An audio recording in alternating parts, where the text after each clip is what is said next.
welcome to our English news edition, coming to you from Canal, Algérie. To the headlines. The President of the Republic receives the Sheikh of the Tariqa Tijaniya or Brotherhood in Nigeria, Tahar Usman Bauchi.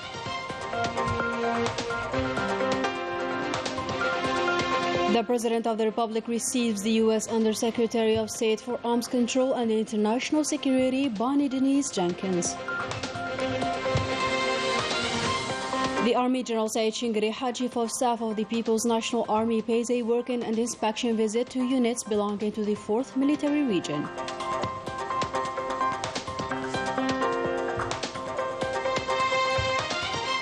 A platform dedicated to the national community abroad is launched on Monday to help them affiliate to the retirement fund.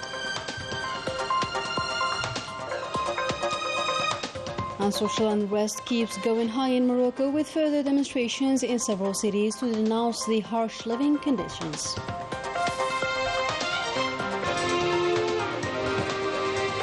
Good evening and welcome back. First up in our news, the President of the Republic received on Monday the Sheikh of Tariqa Tijaniya or Brotherhood in Nigeria, Tahar Usman Bauchi. The audience took place at the Presidency here in Algiers in the presence of the Principal Private Secretary of the Presidency, Abdelaziz Khalaf, and Mohamed Hassouni, a policy officer at the Presidency of the Republic. Still with the President of the Republic, who equally received Bonnie Denise Jenkins, the U.S. Undersecretary of State for Arms Control and International Security. On the Algerian side, the audience took place in the presence of the Principal Private Secretary of the Presidency, Abdelaziz Khalaf, and the President's advisor in charge of Security and Defense Affairs, Boumediene Ben Attou. As for the U.S. side, was present the U.S. Ambassador to Algeria, Elizabeth Moore Oben. Following the audience, the United States Undersecretary of State for Arms Control and International Security had this to say. I am Ambassador Bonnie Jenkins, Undersecretary of State for Arms Control and International Security. I am very happy to be here, and I am very grateful for the opportunity to visit your wonderful country. I received a warm welcome when I arrived, and I will take back with me to Washington your Algerian hospitality. President Tebboune and I had a very productive meeting. We had wide-ranging discussions on U.S.-Algeria cooperation, including a meaningful conversation on several international security issues. I especially appreciated our conversation on the Sahel, as well as our country's respective approaches to regional and global security, including nonproliferation. Our conversations further reaffirm our country's shared commitment to many different security issues that are both in our nation's interests. Algerians and Americans have built important security, economic, and cultural ties that are stronger today than ever before. Our many technical exchanges also play a valuable role in building and strengthening the U.S.-Algerian law enforcement and security relationship at all levels. I know that Secretary Blinken deeply appreciated his trip to Algeria last year. Indeed, that trip is testament to our ever-growing partnership. And of course, having your Prime Minister lead the Algerian delegation to the African Leaders Summit in Washington this past December really fortified that further. The United States is grateful for Algeria's important and ongoing diplomatic efforts to advance peace and security in the region. And because our security and counterterrorism cooperation remains a cornerstone of our bilateral relationship, we stand side by side with Algeria in our commitment to support peace and prosperity in the region and beyond.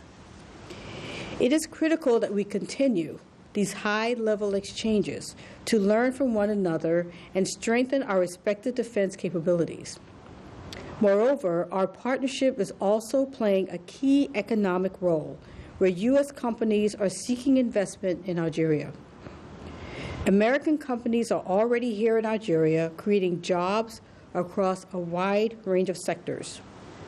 The United States supports Algeria's aspirations to diversify its economy, encourage a transition to renewable energy, and move toward transparent economic policies and liberalize its investment in climate.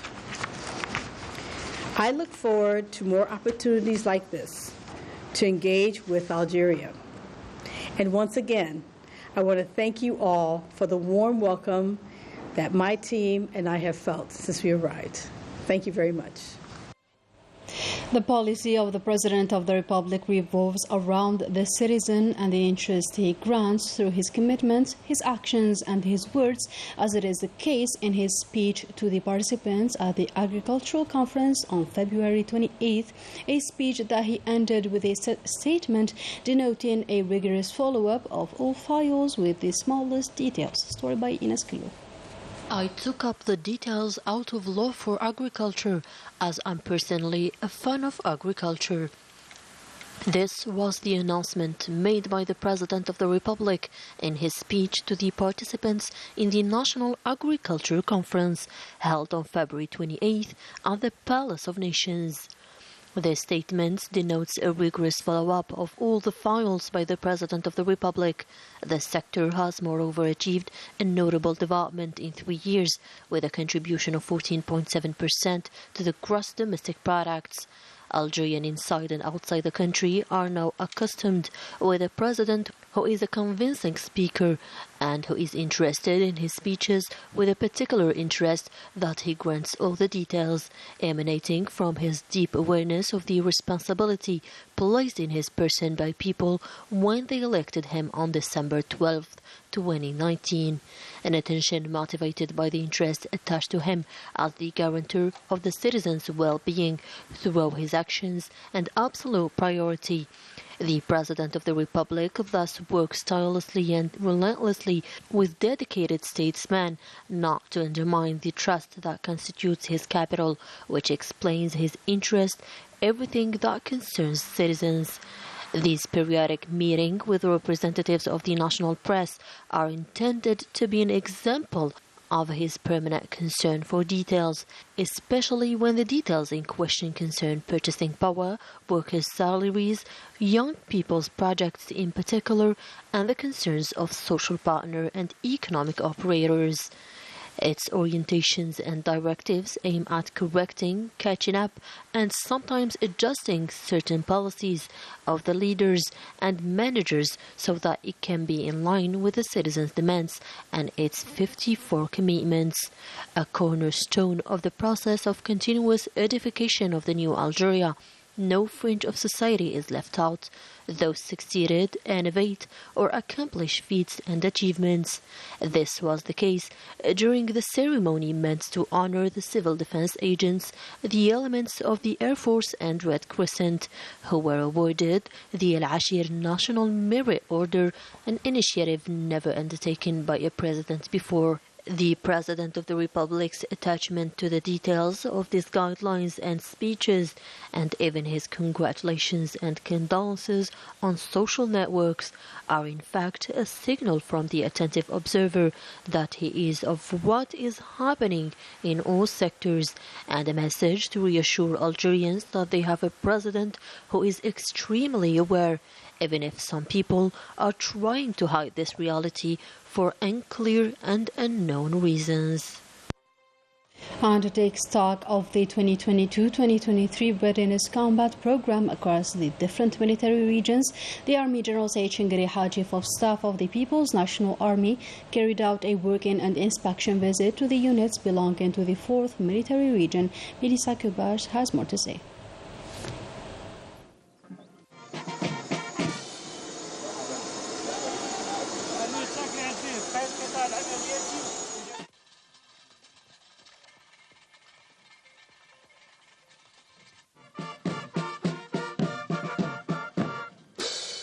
The visit started from the operational sector of Southeast Janet, where a welcoming ceremony was given by Major General Omar Tlemceni, commander of the 4th Military Region.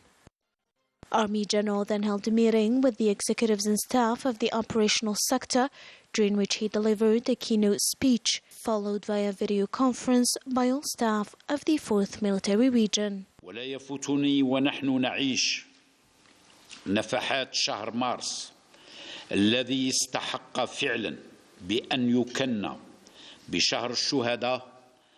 On this occasion, the Army General recalled the sacrifices and achievements of our martyrs that led to Algeria's independence, freedom and sovereignty, which constituted an authentic national reference placed in the hands of Algeria's faithful children. أيادي أبناء الجزائر المخلصين الذين لم ولن يحيدوا عنها أبداً. He also hailed the lofty initiative of the President of the Republic aimed at consolidating the regional and continental role of Algeria, which is constantly working to be a stabilizing factor in the region. تندرج المساعي الحثيثة التي يقوم بها السيد رئيس الجمهورية القائد الأعلى للقوات المسلحة وزير الدفاع الوطني في مجال تعزيز دور الجزائر الإقليمي والحفاظ على مكانتها المرموقة and contribute to the sustainable development of the neighboring countries who have major respect for our country with regard to the wise approaches adopted by the Algerian state since independence in favor of just causes and the unfailing support given to peoples to ensure their right to self-determination. وفيها الدائم إلى جانب حق الشعوب في تقرير مصيرها. The Army General assured that Algeria has always worked to help African countries with a view to preserve their stability and security by favoring internal solutions, respect the sovereignty of countries, and refuse any form of interference in their internal affairs, alongside the aid it provides in the various fields, namely military, economy, and humanitarian. إلى مساعدة البلدان الإفريقية للمحافظة على استقرارها وأمنها ومرافقتها في تسوية أوضاعها الأمنية. He added that it is in the perspective that the far-sighted decision that the President of the Republic announced at the 36th Summit of Heads of State and Government of the African Union, which consists of allocating $1 billion to the revitalization of African solidarity mechanisms and the promotion of the continent's development. القرار الحكيم الذي اتخذه السيد رئيس المعلن عنه خلال القمة 36 لرؤساء الدول وحكومات الاتحاد الإفريقي المنعقدة قبل أيام قليلة بأديس أبيبا. Indicating that despite the vain attempts to discredit its role and position in the continent, Algeria remains an important factor in the African equation. رقما مهما في المعادلة الإفريقية وفاعلا أساسيا في هذا المجال الحيوي. At the end of the meeting, the Army General inquired about the concerns of the 4th Military Region's personnel, who expressed their determination to make greater efforts in fulfilling their assigned missions, namely the security of borders and the protection of the national territory from any possible scourge or threat. The Army General then proceeded to the inauguration of new facilities for the benefit of the personnel and their families, namely a kindergarten and a medical center, likely to improve the working conditions at the level of this region.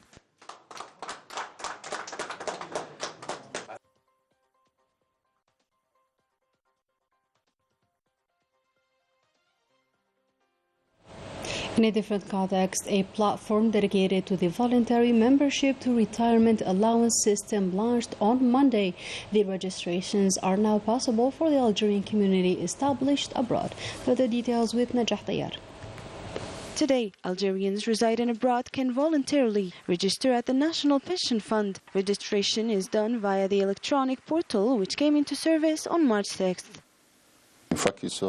When the retired employee is in Algeria, they can benefit of the retirement pension, and when they are abroad for any reason, they can have the same social rights as an employee living in the country. And families residing in Algeria benefit from the medical expenses reimbursement, Shifa card, etc. To benefit from this retirement pension, members of the national community established abroad must meet certain conditions, including that of being under 55 on the date of affiliation. First, they must be registered at the Algerian consular services established abroad. Second, they must have the Algerian nationality, of course. Third, they must not be affiliated in the social security system here in Algeria. Also, they must be exercising whether a salaried or self-employed activity. Concerning retirement, the employee must have completed 15 years of affiliation to be able to have the retirement pension. In case they have reached 50 years old of age with less than 15 years of activity, they must work until 55 to gain the retirement pension. The decision was welcomed favorably by the Algerian diaspora, a measure that has a social and economic impact that comes to materialize the commitment of the President of the Republic for the benefit of the diaspora. And in an inspection visit carried out by the Housing Minister to the Tizi Ouzou Stadium, Mohamed Tariq Blaribi closely monitored the progress of the construction works while defining a roadmap for setting up deadlines. The Minister also inspected the stadium pitch and stands as well as the changing rooms while giving strict instructions to speed up the construction pace.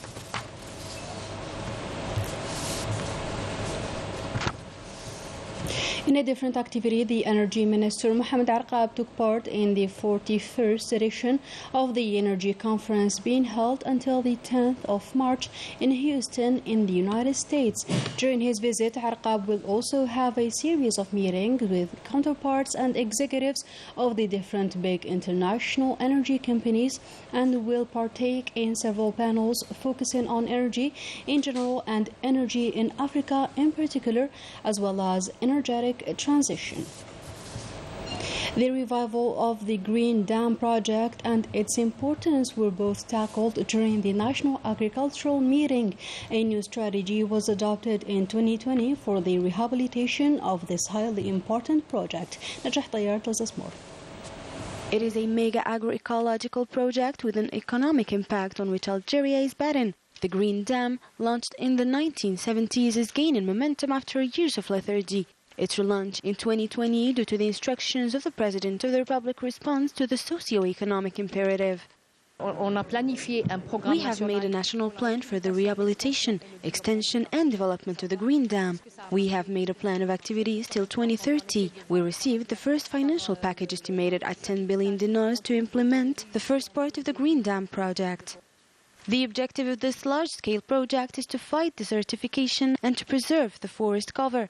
It is also intended to be a real agricultural development project with the planting of fruit trees and job opportunities for the local inhabitants. This Green Dam crosses 13 provinces, 183 municipalities and 1,200 locations where we find more than 7 million inhabitants whom we have to take into consideration in order to create job opportunities and small-sized enterprises at the level of these territories. The achievement of this national project requires the involvement of all, which is why the government has granted a certain number of facilitations for the benefit of young people wishing to develop projects in this field.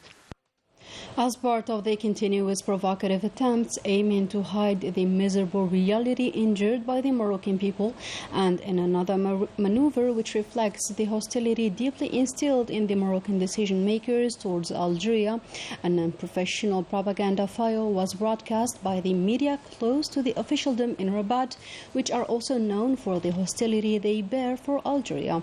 This action comes only a few days after the statement made by the director of the Royal Documentation, Behi Jassimu, on the same issue meant to revive a debate around a question that was answered a long time ago at the level of the United Nations, proving that these media are controlled by the Makhzen, the reputation of which is tarnished, notably after the recent Morocco Gate scandal at the level of the European Parliament, and this without excluding the several espionage scandals practiced against journalists, human rights activists, and several Moroccan business leaders.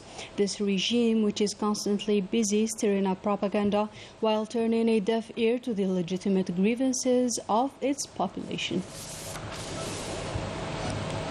Popular discontent keeps growing in Morocco, with further demonstrations paralyzing several cities, notably Qanitara, to denounce the harsh living conditions, and the Makhzen's deaf ear to the citizens' grievances. Ines Kalou reports.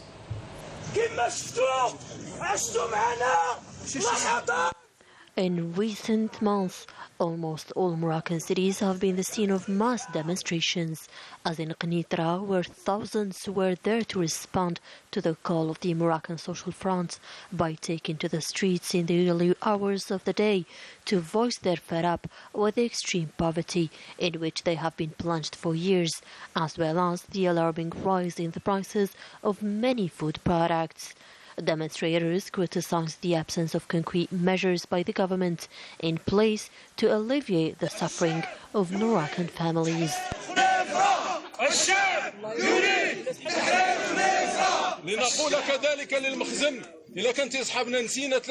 We want to deliver a message to the Makhzen regime.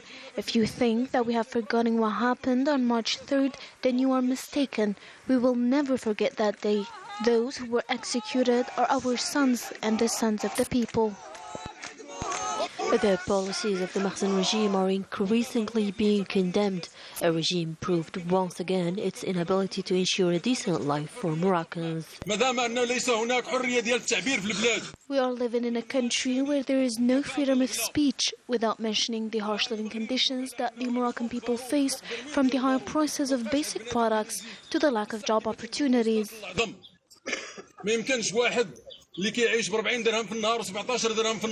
Demonstrators took the opportunity to reiterate their solidarity with the Palestinian cause by denouncing the normalization of relations between the Makhzen and the Zionist entity in December 2020. The Makhzen regime is a partner in the crimes that occur in Palestine through its normalization with the Zionist entity.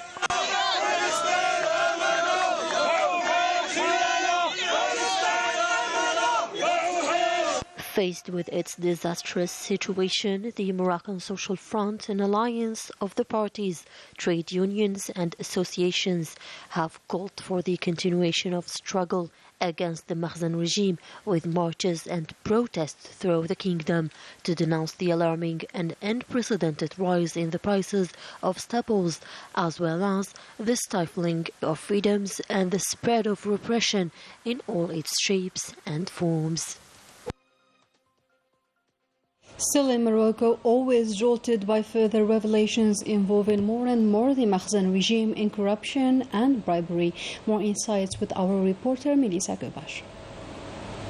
Involved in a corruption scandal at the heart of the European Parliament, the Makhzen regime isn't going to escape the shame of Morocco Gate, a scandal that keeps hitting the front pages of the international media and unveils the objective of the regime that occupies the territories of Western Sahara since 1975. The investigation launched by the Information Network of Investigation shows that Antonio Panzeri, currently imprisoned, and Gil Pargneaux are two former European MPs controlled by the Makhzen to advocate the Western Saharan cause. According to the network, a live witness said that Antonio Panzeri distinguished between Sahrawis living in Western Sahara and those living in refugee camps, adding that he never considered the possibility to self-determination. The same source confirmed consulting a document that shows how the Moroccan territories negotiated with Antonio Panzeri, president of the Maghreb delegation of the European Parliament back at that time, so as to defend their cause against Western Sahara. As for the French MP Gil Pargneaux, a report is unveiled related to a meeting of the friendship group European Union Morocco, presided over by Pargneaux. The report shows how Pargneaux spent his time convincing his friends of creating the Euromed Foundation in 2018. And today marks the official kickoff of Tour d'Algérie for cycling. 17 teams will be touring the central and eastern provinces of the country. Best of luck to our athletes who eye the victory podium after a 10-day stage tour.